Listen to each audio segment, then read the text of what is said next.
Okay. Hi. So I'm Greg Girard. I'm not sure this is on. Oh, it is. Oh, yeah. Magical.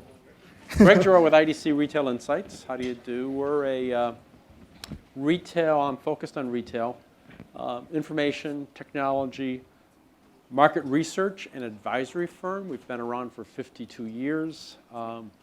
We are the leaders in our industry. I've worked with Debbie and the retail touchpoints people for quite a long period of time. It's my pleasure to sit here with my two panelists, Jerry and Shawn, who come from two very different segments of the retail business, right? With two very different approaches to markets, their products, and to customer acquisition and customer retention. I think either or both of you might have some slides. Do we have them loaded up? Yeah. Okay. Who's first? Lovesac. Okay, there you go. Sure. First. There you go. Yeah. Let's see. Is it this one? Yeah, let me tell you just a bit about Lovesac. If you were here for the luncheon, then you did see a little video introducing the product that actually represents 80% of our sales, which is called Sactionals, and I'll tell you just a bit about that. But just so you know who we are, in case you don't, we have Lovesac stores in high-end shopping malls all over the United States. We have about 60 of them. We are opening a new prototype store that's not shown here, that's a little bit more like a Tesla kind of store. It's very high-tech, lots of screens, lots of interesting, a totally different approach to retail, merchandising, and furniture. And that's rolling out this year, and then we'll probably open 20 or 30 next year. We are actually primarily, believe it or not, we view ourselves as an online retailer ultimately. Stores is our fastest way to grow and sort of most cost-effective way to grow awareness that we've proven. But because of this unique product that, as you see at the bottom, is we sometimes joke around and say we are the Casper of couches. We have 4 patents on our particular brand of couch. And we're very proud of what it can do, washable, changeable, movable, become all these cool things. And that's now 80% of our sales, and it's because most of our sales come from just 2 products, and that's going to be some of what we'll talk about in terms of merchandising online. You buy a bunch of those, and you buy a bunch of those at the top, and you can build anything. So that's what we do, not to be confused with the giant beanbag company that also is us, and that's how we started. But we've evolved to this. I'll give it to Jerry. Thank you. All right, thank you. Let's see. Here we go. So, Touch of Modern. Yeah, so we're a men's online shopping destination, and we're all about just discovery of cool and unique products, things you wouldn't find at normal traditional retailers or at better prices. That's a screenshot of our site and our mobile app, which has very recently overtaken our web browser as the main source of traffic and revenue, actually. So this is a little bit more about our demographic. No longer the forgotten man, but when we had started, pretty much a forgotten man. We're 80% male customers, mostly college-educated, 25 to 45, and in the major cities with a little bit of a disposable income. And what really sets us apart from a lot of the other retailers that were popping up at the time that we had started was that instead of focusing on the kind of liquidation, inventory, and end-of-season goods, it was much more pre-tail, right? Which is stuff before it hits the retail shelves, stuff right off of the crowdfunding platforms, or first production runs. And again, all examples of products we've actually run on our site. And a little bit about our growth in the last 3.5 years. We're 4 years old now, but this is some of our data here. Reached a little over 100 million in annual revenue run rate last year, with 150% annual revenue growth and 10 million registered users. There you go. Those are very impressive numbers. So at Touch of Modern, as I understand it, you're really focused on re-engaging current customers for additional sales? Yeah. And why is it that you've taken that approach rather than more acquisition? I think when we first started, obviously we wanted to get the acquisition down right. And since then, our cost to acquire users actually hasn't changed very much since day one. And we actually focus a lot more on user retention because we didn't actually raise a lot of money to get to our current revenue. Just for reference, we've raised only $13 million in equity financing to do that, right? And the only reason we're able to scale to the size we are now with little funding is by making sure that the users that we have acquired stay and actually keep purchasing so that we don't have to actually acquire every purchase that we make, right? A lot of our competitors have fallen into the trap of raising a lot of money, having to chase high revenue expectations, and doing that by just acquiring new users and not focusing as much on whether or not they're actually repeating. And so for us, over 70% of our revenue actually comes from repeat users. So you have you refresh your merchandise assortment quite rapidly. Yeah. Not just the assortment within category, but also the categories that you're going after. Yeah, we're actually. And so it's always fresh. Yeah. We're actually pretty category agnostic. We don't really look at, we need this percent in furniture, this percent in electronics, this percent in fashion. We're much more like, what would our users think is interesting, right? And we just go after that. At Lovesac, you have a different dynamic, don't you? It's a much less frequent purchase, although you can, once a person buys, they can buy additional pieces and build out their ensemble. And I understand you're focused more on acquiring new customers. Is that part of your customer lifecycle management? Yeah. So our whole approach to marketing has had to, really be honed over the last few years as we've learned how to sell something that looks like it existed before but doesn't. It really is kind of a new invention. The problem is it looks very much like any other sectional or any other couch you might buy, and in fact, it was designed to do that. Because of that, everything, nothing fits. Right? No marketing model from West Elm or from Pottery Barn or from, even Casper, because as an example that it came along, at a different time, but more importantly, we have this huge style component to what we do as well, right? And so even though it's kind of this one size fits all, buy a bunch of these, buy a bunch of those, build anything you want product, you also have a massive style component in home deck, what fabrics you're choosing, how the thing looks in my home, et cetera. And so because of that, it's really just one of these adoption curves for us.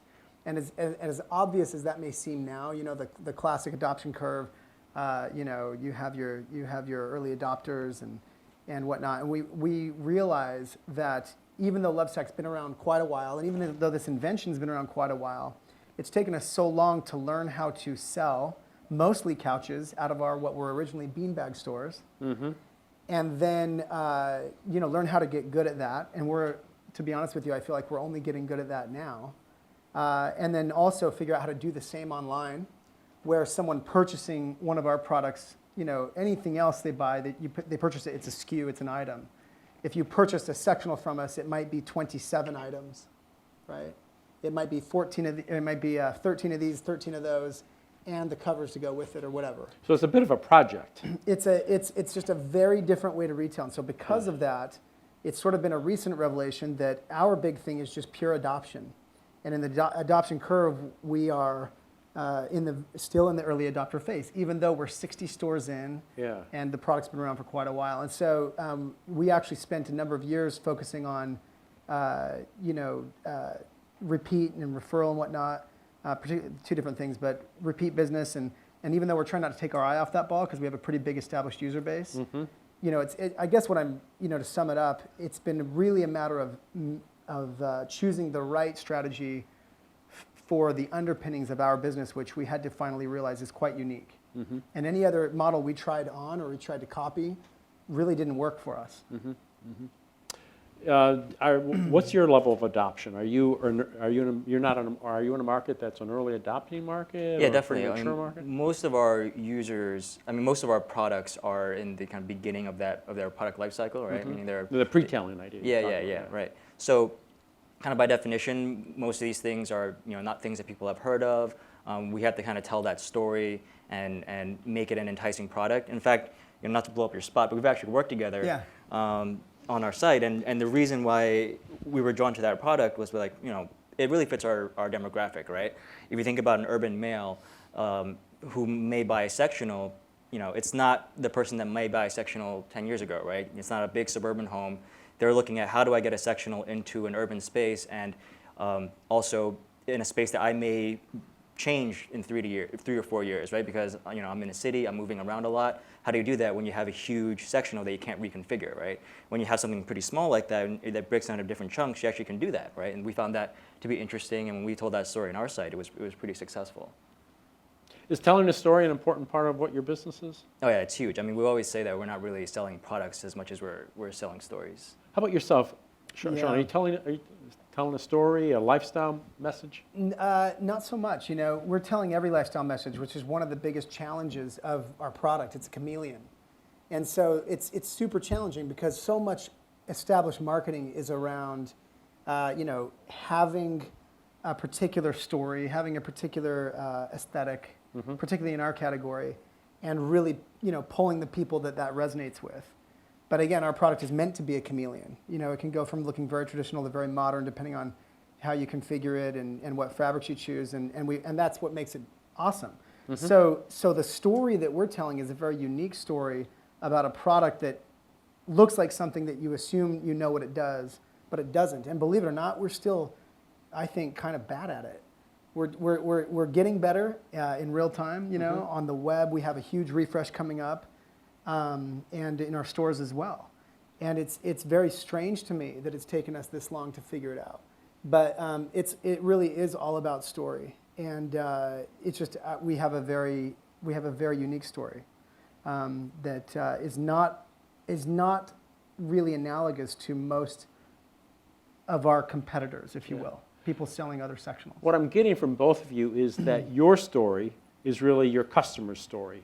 And you're helping your customers create a life narrative around your set of products and SKUs, and also facilitate a new lifestyle, if you will, It's a new way of behaving. a new way of behaving. Exactly. Yeah, that's hard. It is hard. Yeah, It's a lot harder than it looks. yeah. And It's pretty hard. Yeah.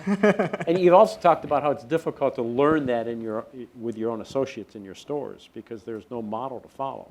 Yeah. The whole retail concept, down to how we interact with people, is just very different. And so even hiring for us can be very challenging because so many of the people that work at retail are used to things like price tags, are used to things like,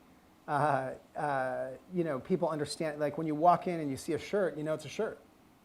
The only question is it your size or your style, right? When someone walks in and sees our product, it's not what they think it is. And these aren't dumb people, right? Right. And what's your couch going to do? Start flying? And so the ability for me to grab you by the arm and get your attention and make you listen to our story, that's difficult to do. And then, by the way, catch you at the 7-year mark when you might even be considering another couch in your life.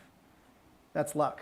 And so, there's a lot of deft marketing that will go into us being successful going forward. I think by virtue of the nature of our product and maybe a little bit of luck, we've bumped along and somehow woken up, and we have a retail concept that has the second highest sales per square foot in all of furniture retail, period, in the whole world. The only people that beat us is Sleep Number, and they have a $3 billion advertising budget, right? And so, and that's just because we sell giant things out of a tiny space. And so a lot of this has been evolving over time.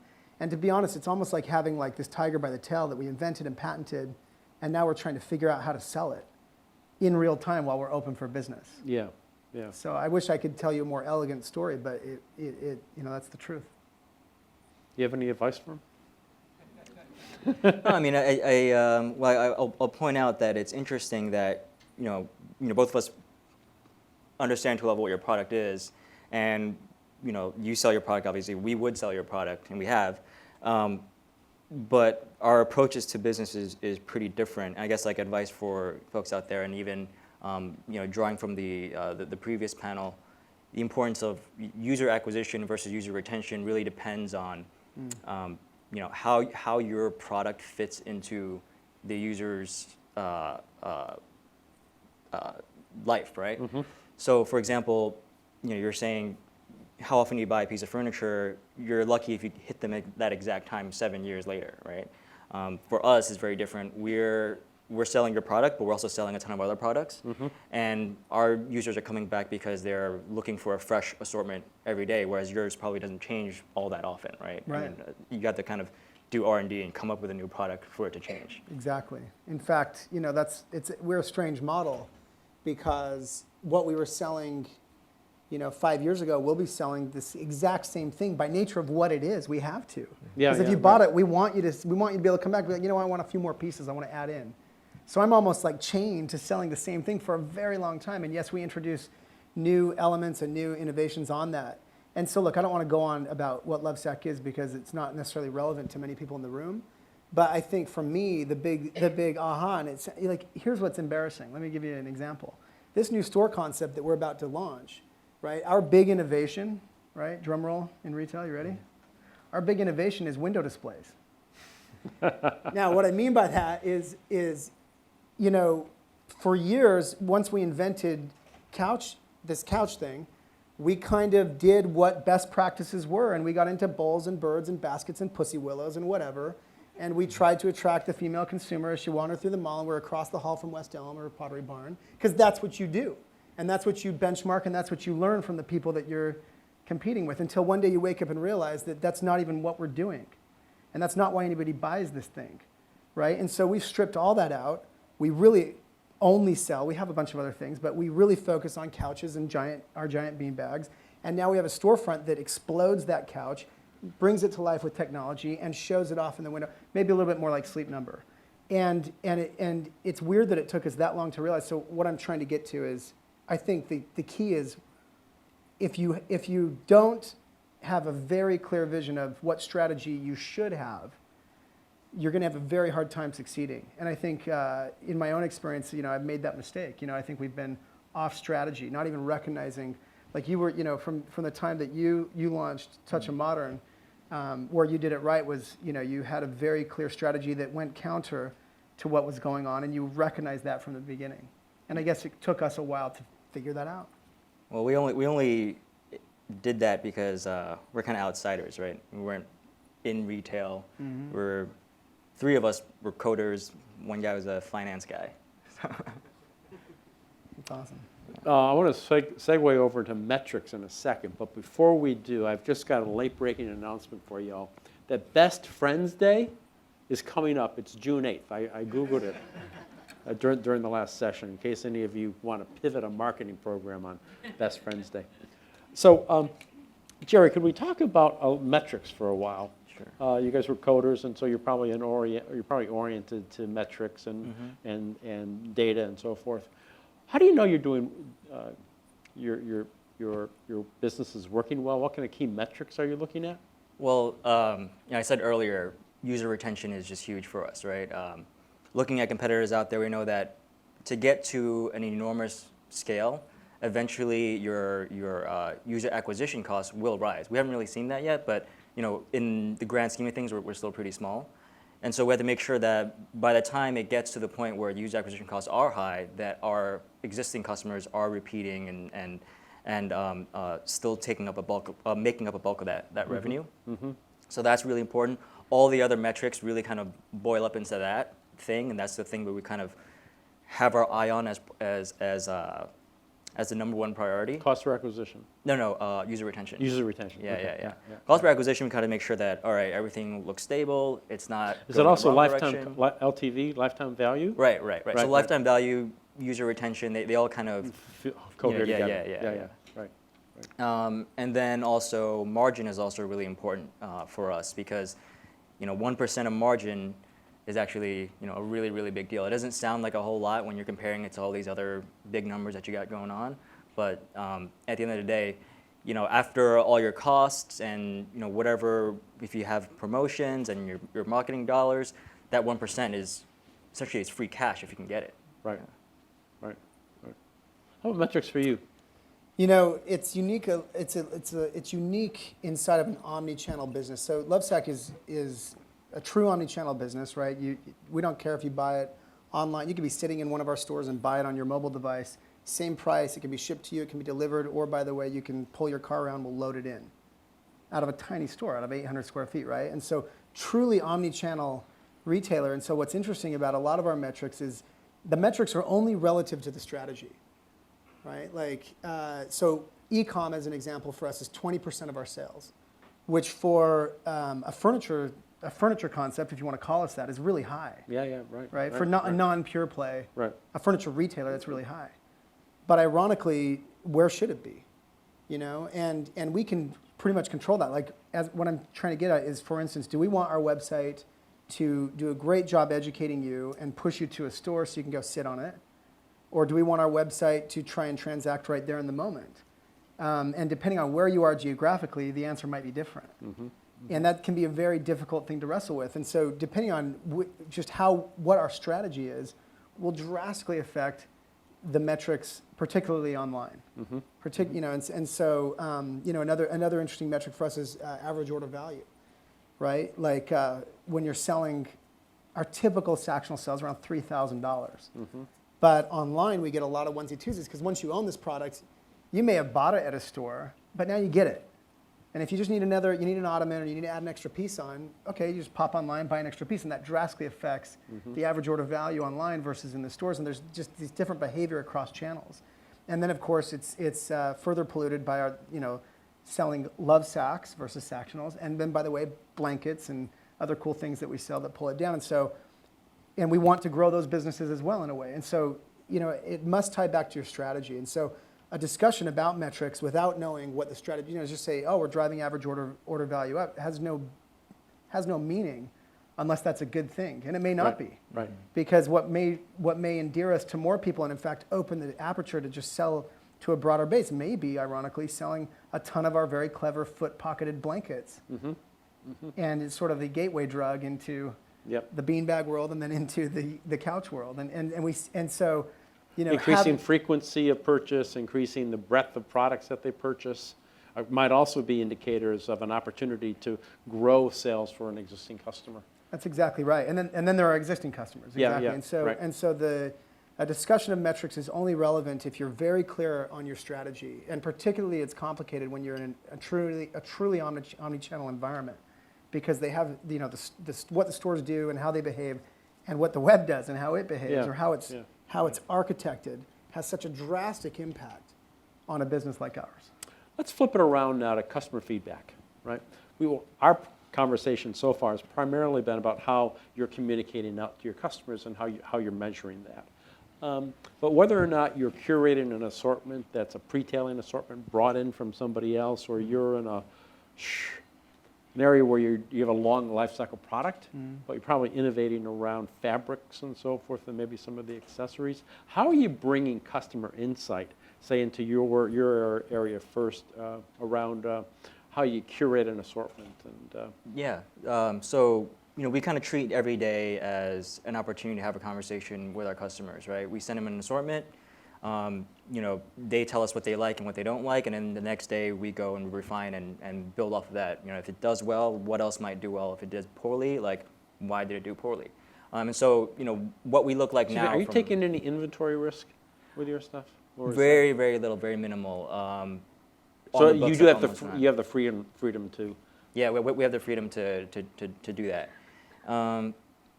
Sorry, where was I? Lost train of thought. You there. throw something one day for work, maybe not. Right. So we kind of like use our products to get feedback, right? And I think what's really interesting for us is that that's also why our customers keep coming back, right? Because the stuff that they saw the next day is going to be different than what they saw the day before, and it's also interesting to them because we took that feedback from them, right? And we make sure that the metrics that we use to get that information is perpetrated throughout our entire company. Like everybody's page in the entire company will have that information for them, because, you know, it's one thing for us to look at it. We have limited hours in a day, but if everyone's looking at it, you know, they may be able to tell us something that we may have missed. That's really interesting. So it's a bit of a treasure hunt kind of thing, plus relevance, and you're bringing those two things together. Right. Definitely. And then you're steering the inside of the company with visibility of the signals that are coming out of actions that your customers are taking against those two elements of your strategy. Yeah, that'd be the way to put it. Cool. How about over at the Lovesac? How are you bringing customer feedback in? Yeah, so being a direct-to-consumer retailer, of course, you have all kinds of data flowing in, whether it's your actual product reviews that you can cull for using various technologies, whether it's your own just information systems and the ability to read consumer behavior through that, or of course that's the advantage of having showrooms, and I'm a huge advocate of this. It's just spending time, key people in marketing, key people in merchandising, spending time on those showroom floors, experiencing it firsthand. There really is almost like no, in my opinion, replacement for that. Could you give us an example of some ahas that have happened from that intimacy with a customer on the showroom floor? Yeah, I think some of the here's a cool one. So when you have a weird product like ours, whatever it is, or a weird product that you're trying to sell, on Touch of Modern or any site. Isn't it great if founders talking about his weird product? When you have something that's, maybe clever or has a unique aspect to it, sometimes what you think is so awesome about this product is actually, in fact, it happened today in this room, right? Someone saw it and saw the little thing earlier, and their first question was, yeah, but like, does it slide apart? Because everyone, I bet you half the people in this room have some sectional in their life that slides apart. Exactly. And believe it or not, we fixed that. Like ours that comes in pieces does not slide apart, cannot slide apart.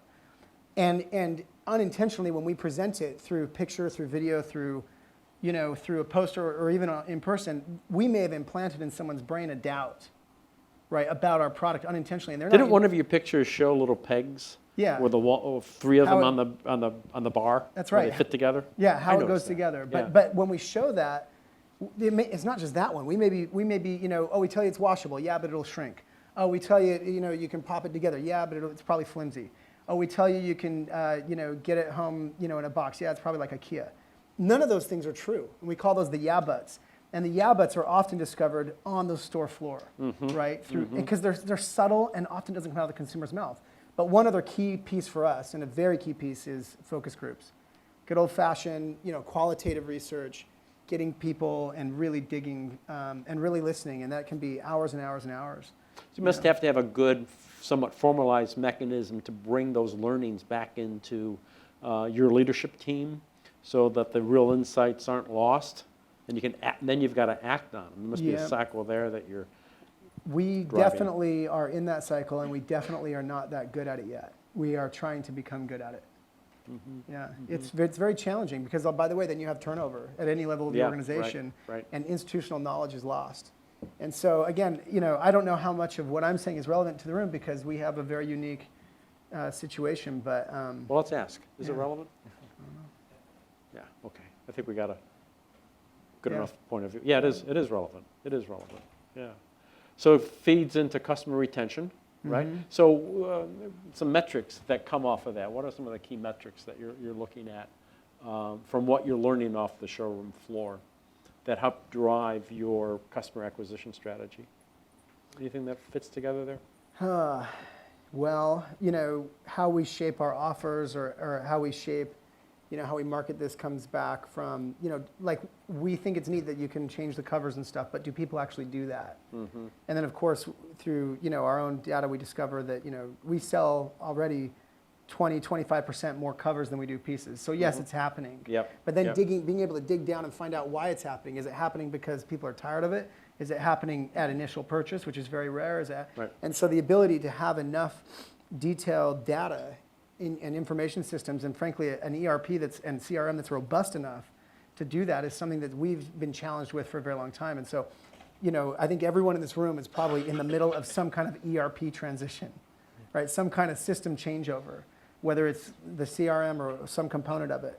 And it just seems like that's a never-ending sandhill you're climbing up. So let's segue over the last couple minutes we have to technology. So at Touch of Modern, I understand you like to take a internal roll your own kind of approach. Yeah, with your own systems, and you see that you get some differentiated capability out of that. Could you explain that strategy? For us, it only also stemmed again from our beginnings because, we tried to do everything on a shoestring budget, which means that we had to code everything ourselves in the beginning. And I probably, the last time I touched a piece of code is probably, I don't know, a year and a half, 2 years ago. So still pretty late into the company, and I was still coding, right? And we find that you can build a lot of efficiency if you just do everything yourself, right? We don't want to be a kind of company where you just have a whole bunch of different systems that talk to each other and you're limited by what you think this system can or can't do. We're like, if we can think of it, we understand the entire code base. We're like, can we do that? And we're like, yes, we can, or no, we can't, right?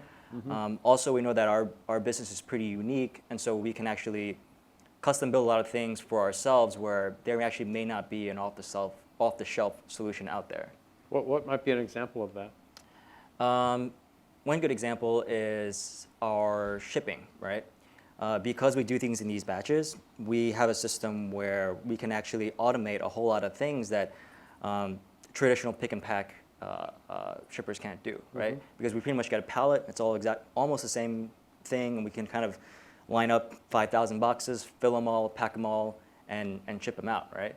And all that, because we built that ourselves, we're actually able to get our cost for fulfillment per box down to $1, as opposed to, $3 or $5. That's impressive. That's impressive. Shawn, what's your approach to technology? So we're kind of on the opposite end of that spectrum. In fact, it's kind of funny.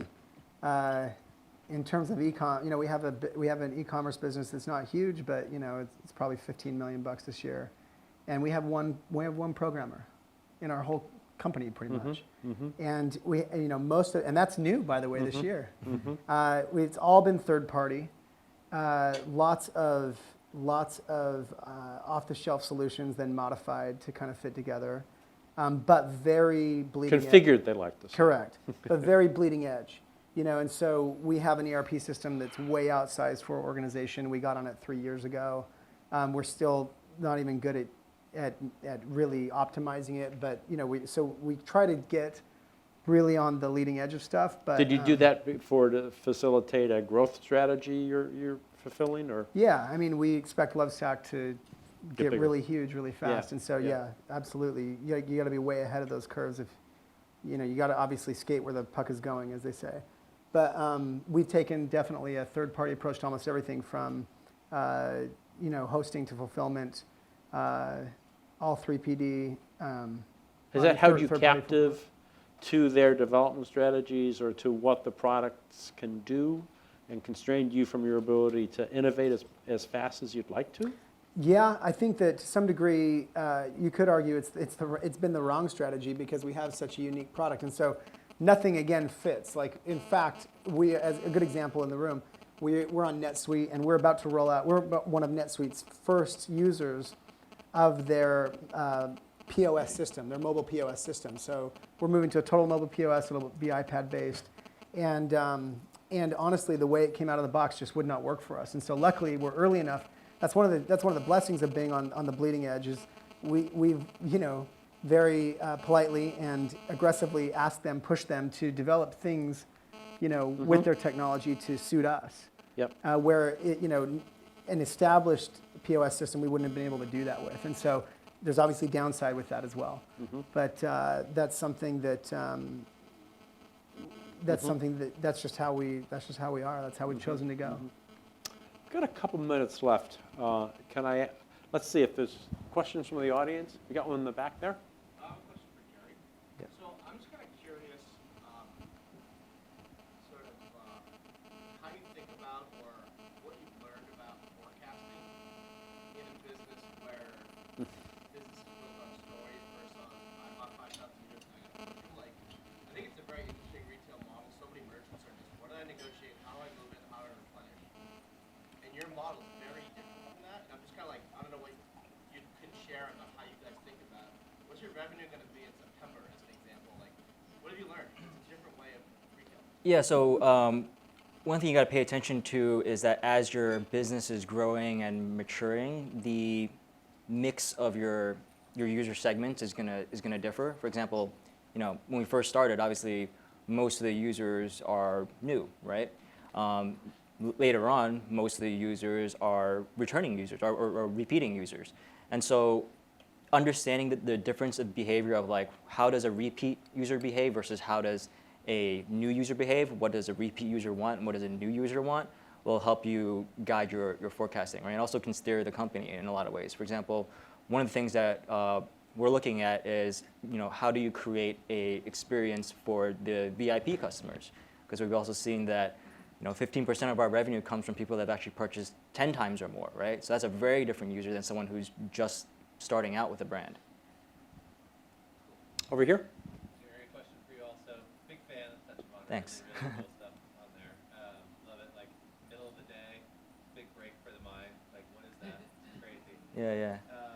Wondering about if I'm getting the same emails as everybody else, or how are you weighing the mass versus personalized? Because it is like, it's kind of a discovery thing. So you're taking a chance, but how much are you changing the algorithm to target? Yeah, so there's two, like I hear personalization a lot, and I don't hear as much segmentation, but we really believe in segmentation, which is more so kind of grouping your users together and seeing, okay, all these guys kind of behave the same. All these guys kind of behave the same. And how do you serve them up different content, right? Personalization, which is a little more like one-to-one, is a little more difficult because then you're kind of using one person's behavior to guide how you communicate with them, which oftentimes, one person's behavior may not be enough information, right? But kind of if you aggregate it all as a big group, that may actually give you enough to steer. What are your thoughts about personalization versus segmentation? I think it sounds great. I think that we are, believe it or not, we are two fledgling. We have proven to be two fledgling in our, that's again one of the downsides of being an omni-channel retailer. It takes so much energy and effort to deal with. We can run 60 stores just as well as we could run 120. And unfortunately, we're only running 60, right? And so the infrastructure toward that actually really saps our ability to have more than one programmer, more than X number of web marketing people to really manage what will be a massive e-commerce business over the time. Now, obviously, we'll finance the company to help mitigate that. We will, we'll grow the company to help mitigate that. But we're kind of growing into our own skin, and being, I guess, trying for. So my point is, we don't really personalize much at all right now, other than at the store level, which that's all done on a very literally a personal basis. But from a e-com basis, we haven't even begun. Your associates get involved in what I would call an assisted sale, so extended conversations. Right. I've only got 30 seconds left by the time I finish asking the question. What do you learn from that, from those extended conversations that your associates have? I feel like that's where we learn everything. I feel like that's where we learn, what people need to hear and the order they need to hear it in. Unfortunately, a person can adjust that. A website is somewhat static, and I'm talking about what you deliver, right? And so when you have a complex product, what you choose to deliver first, second, or third is a huge decision, and one that I wish could be more malleable like human beings. More adaptive. Yeah. Okay, well, we're just about out of time. Jerry, Shawn, I want to really thank you guys for this interesting conversation. Thanks. Thank you. Thank you.